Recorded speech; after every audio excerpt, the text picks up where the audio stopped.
The thing is, like, and particularly with women, I think our personal and professional lives are so inherently intertwined. And, you know, platforms and discussions tend to be siloed into like, this is personal versus this is professional.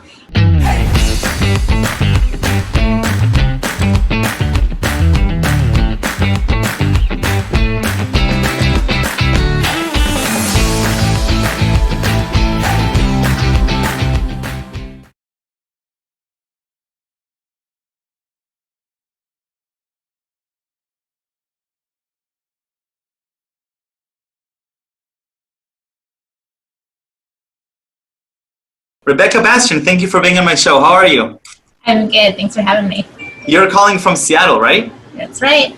Wonderful, wonderful. You know, I can't wait to hear about your journey all the way from, you know, your college years to becoming a VP at Zillow after 15 years of being there, both of product and community. And I'd love to understand how the two things are intertwined, because both of them seem so crucial today, especially, you know, as community. People have been talking about building a community within and culture within companies for so long. So I'd love to hear about this journey all the way to writing a book, Blaze Your Own Trail, and to founding a company. Way too much to go over in 20 minutes, but we'll try. Rebekah, take me back to your college days, because you actually have a pretty interesting story starting from your college days. So I think I went to 5 colleges total. Wow. The first one was a small liberal arts school in high school, and I actually failed out of that. I went for music, and just wasn't feeling it at the time. I guess didn't really have my act together, and then after that, I moved up to Seattle with an ex-boyfriend, and after working for here, ended up enrolling in the community college.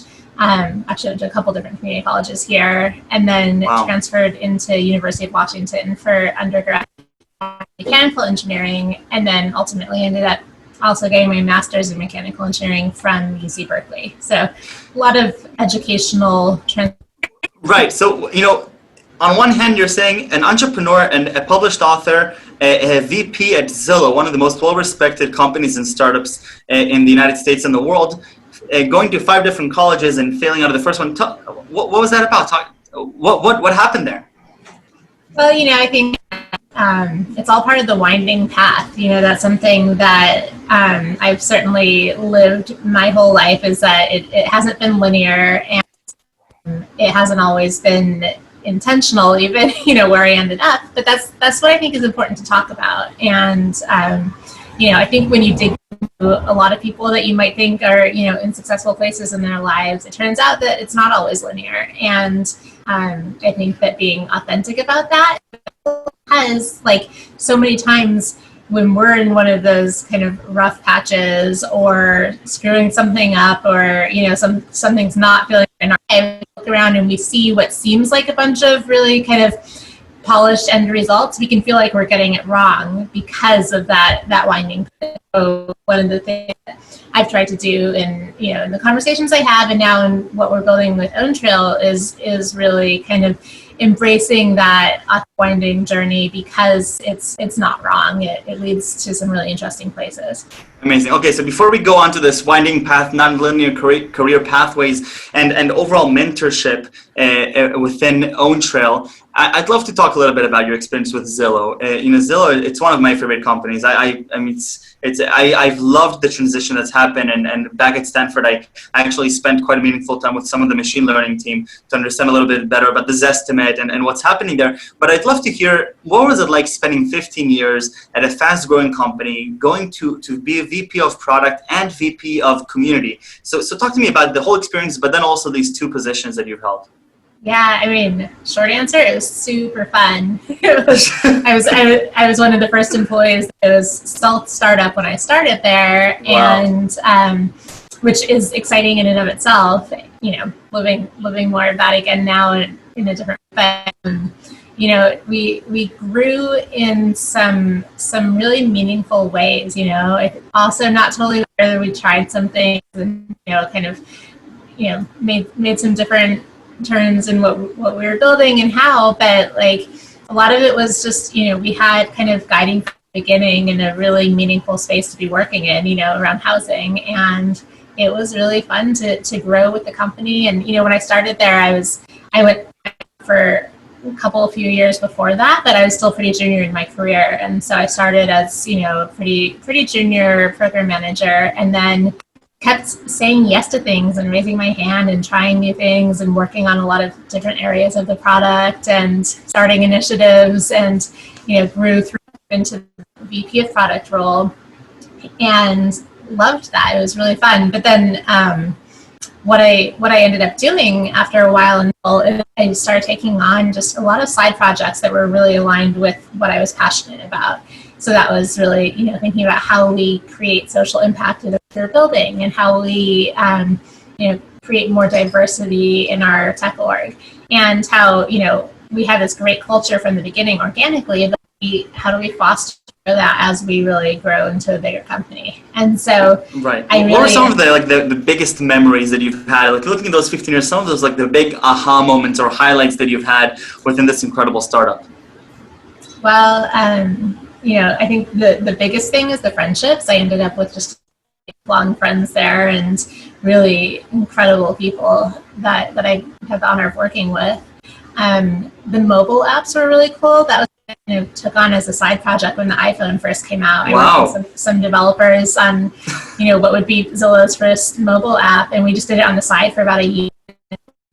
It really took off, and ultimately I ended up getting to be the first product manager for our mobile initiatives, and really leading a lot of that, and that was really exciting. And then, starting the community and culture team was really exciting, because that was that was a brand new team and a new initiative as well. That was really all of side passions into an entire new area of my career. So what does entail the role of a VP of culture and community?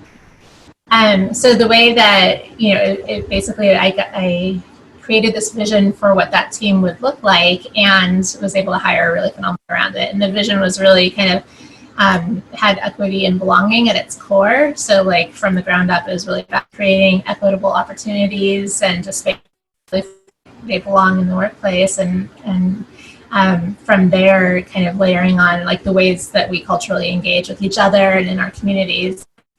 From there, really thinking about how we can be leveraging people's unique skills and passions to solve bigger social issues through our business and products. So it was a little bit unique structure, kind of based on my background and skills, but it was a really just incredible learning curve, incredible opportunity to make a difference in the organization, and I was able to hire an amazing team that I really learned a lot from.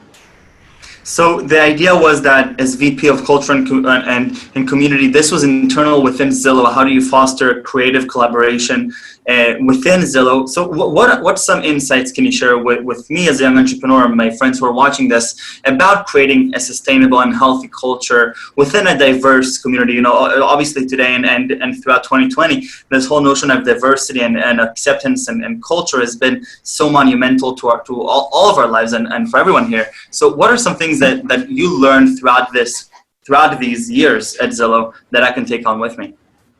A lot of kind of our philosophy behind, how we build and structure this, none of this work is something that can be carried out and done by a single team or by a few people. It really needs to be part of the company's culture.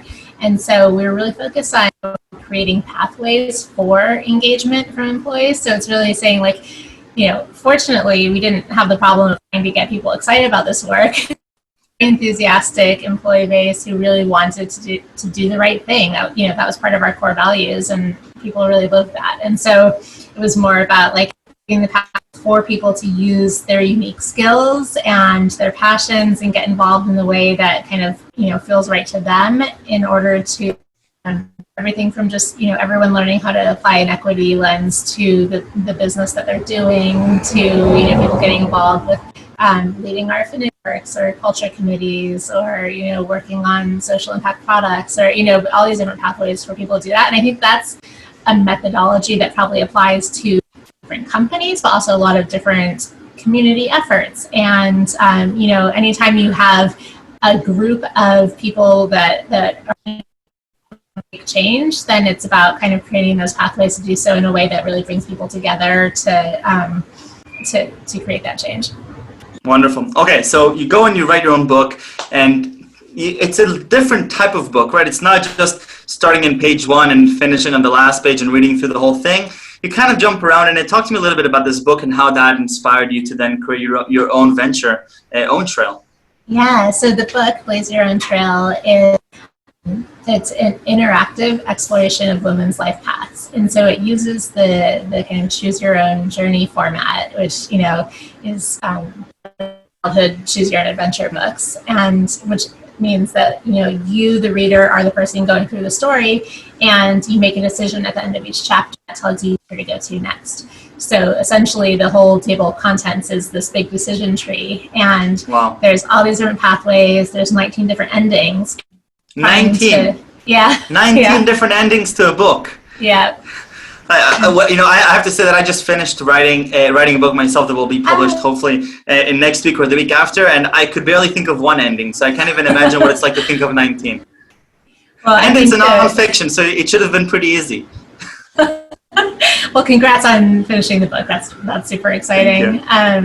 Yeah, I think, coming from that product manager kind of background, I think in trees, so it comes kind of naturally to me. But yeah, it was really fun. It's trying to, create the experience of like the different decisions we make and professionally as women, and it weaves a lot of data into it as well. So it is this fictional plot line, but with data, we're really kind of creating that sense of solidarity that might feel like they're less common because they don't get talked about as much, but in fact are, there's some really shared experiences in there, and to create the solidarity of knowing that we're all going through a lot of those similar things, and that, while, oftentimes the outcomes of our decisions and aren't what we necessarily thought we wanted, like we can be okay and we can find our happiness through all the different twists and turns.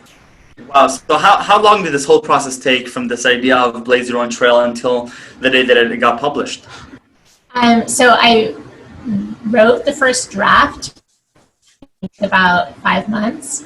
And around the time, like shortly before I was finishing the first draft, is when I signed a contract with my publisher, Barrett Cole. And they were amazing. I had my editor there, Anna, was really incredible, and the whole team was really incredible. So I had a really positive experience with that. So the contract till it came out was a year. Now, during that year, I went through all the different editing and rewriting stuff, and then there was a waiting period, and the period is when OwnTrail was born. I started thinking about how I might create, what I thought would be a book launch website, maybe something about trails that different women have blazed, but it ended up really taking on a life of its own pretty quickly. We really found some important and some big ideas for solving them around, what mentorship has traditionally looked like and what it could look like if we were able to scale. I and countless other women get asked to go to coffee and share what our journey has been by young women who really want to hear those experiences and get advice, and it doesn't scale. We can't say yes to everybody. And oftentimes, we as women, and especially women who hold multiple identities, don't always have people in our immediate purview that look like us, and that can be really valuable to see. And so what we're doing is really creating this scalable platform that is an aggregate of what we call micro acts of mentorship, which is women sharing the trail they've blazed through connected milestones. And we're combining all of those trails together to be both this really rich content, stories essentially, but it's also structured by data. So we're essentially going to be building out this huge neural network of life paths that can be used to really answer the questions, provide the guidance and inspiration that women are looking for when they say they either want a mentor or want to be a mentor. Wow. Okay. So I have to say first that reflecting back on this idea of decision-making trees and sometimes this fear of making certain decisions and the different outcomes it can make. I reflect back. I'm a huge Broadway fan, and there was a show that I saw quite a few times called If Then with Idina Menzel, and the whole show was about this character who has to make some lifelong decisions, and the show kept going through different realities and showing what would have happened had she made those different decisions. But the bottom line of the story was that by not making a decision or by being fearful fearful of making a decision, then she was making some of the poorest decisions by not making them in the first place. And she was longing for that mentorship throughout the show. So about this need that OwnTrail is trying to solve. So I'm understanding that the idea that you're creating this big network of different pathways that people have taken. You're creating this community of mentorship where women can seek mentors or they can offer mentorship to others. What is the pain point that you're out there trying to solve that came as an inspiration through Blaze Your Own Trail? Yeah, I mean, there's kind of two sides of the pain points, right? Because on one side, it's like, we're worrying about our paths through life, worrying about how we're going to get there. We need to see people who look like us in the places we aspire to, and we don't always have that access to that. And honestly, even when you do that mentoring relationship, like, you're never going to get everything you need from a single person, right? There's just so many different facets of our lives and different, situations that it really, aggregate inspiration really is so much more powerful. But like that, and then on the flip side is the fact that we want to be able to have this coming up behind us. But, the traditional ways of doing that just aren't scalable. So I can't say yes to every coffee, even when I prioritize that. And so, what we believe is that traditionally when women say they want a mentor or they want to be a mentor, they're really saying, I want to be able to solve these problems I'm experiencing. And, 75% of women we know aren't solving those problems. They aren't giving or getting the mentorship they want. So with OwnTrail is really reframing what mentorship can be in a way that reaches all women where they are, when they need it, and really both provides the of these different life paths, but then also provides the action and the framework to really kind of navigate your own life and figure out where you're going and to navigate that through the power of community. What does that mean that 75% of women don't have the mentorship that they need? Well, basically from surveying them, like, are you getting as much mentorship as you wish you were, or are you providing as much mentorship as you were? 75% say no, over 75% say no to both of those. And so what your thesis is that it's a matter of accessibility, that by building a community of givers and takers that are obviously each person is playing both sides of the market, right? You're able to create this accessibility network where everybody can get the mentorship that they're looking for. Now, is this mentorship specifically professionally? So these are professional decision making, or could be anything like I was thinking of going on a maternity leave, but I'm not really sure how my employer is going to take it. The thing is, and particularly with women, I think our personal and professional lives are so inherently intertwined. And platforms and discussions tend to be siloed into this is personal versus this is professional. And so, we're really trying to blow that idea open. And so, yeah, it is everything shared it's different career obstacles that women have navigated and accomplishments. There's, having children or fertility issues. There's mental health. There's grieving. There's self-doubt. There's unhealthy relationships. There's great relationships. And it's really it's the culmination of all those milestones that really makes up what our real journey looks like. And it's not the perfect linear path that we might have expected. I love it. Okay, Rebekah, so two things before we go. First, reflecting back on the incredible experiences you've had, going to 5 different colleges, and I'm calling that an incredible experience that probably very few people have. So, and I'm sure that there's a lot to take from there as well, all the way to, being VP at Zillow and working there for 15 years, to writing a book, to your own company. What are some really key takeaways that I could take for myself or from my friends as we are just starting on our journey, right? I'm just in college now. So what are some things that I should be keeping in mind that you would recommend for me? Well, I really like this framework that I recommend sometimes to people, because it keeps you moving forward in terms of having your eyes on some faraway vision, and it's really at any point in your life thinking about, are the things in my life that are giving me the most energy, where are my passions, what's fueling me, and what am I good at, right? And that's not necessarily or the job titles you've had, but it's what are those inherent, no worries.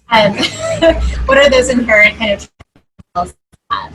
And where are you needed, And sometimes it's as simple as like there's this job description and you apply to the job, but sometimes where you're needed is a little bit, requires a little more creativity, and you have to see that there's a problem to be solved and you're the person to solve it. But the advice really would be, if you triangulate those three things, your skills and your passion and where you're needed, and use that to really guide what you do and where you go next, I think that it will open up some really interesting opportunities and experiences in your life. I love it. Rebekah, right before we go, I want to thank you for being so generous with your time. This was really, really fantastic. I need 3 words that you would use to describe yourself. Okay, I would say creative. Okay. Excited. I get excited about a lot of ideas, and hyphenated word, risk taker.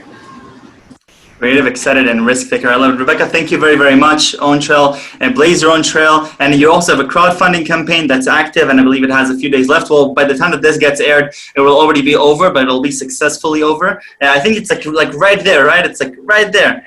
Yeah, we're at 95% right now, so we're very 95%. Yeah, but I would love for everyone listening that identifies as a woman to share your trail on owntrail.com, and everyone listening to the women that that are inspiring, and ask them to do so. And it's a group effort. So yeah, I love it. Rebekah, thank you very, very much, and stay safe and stay healthy. Thank you. You too. Thanks for having me. Thank you.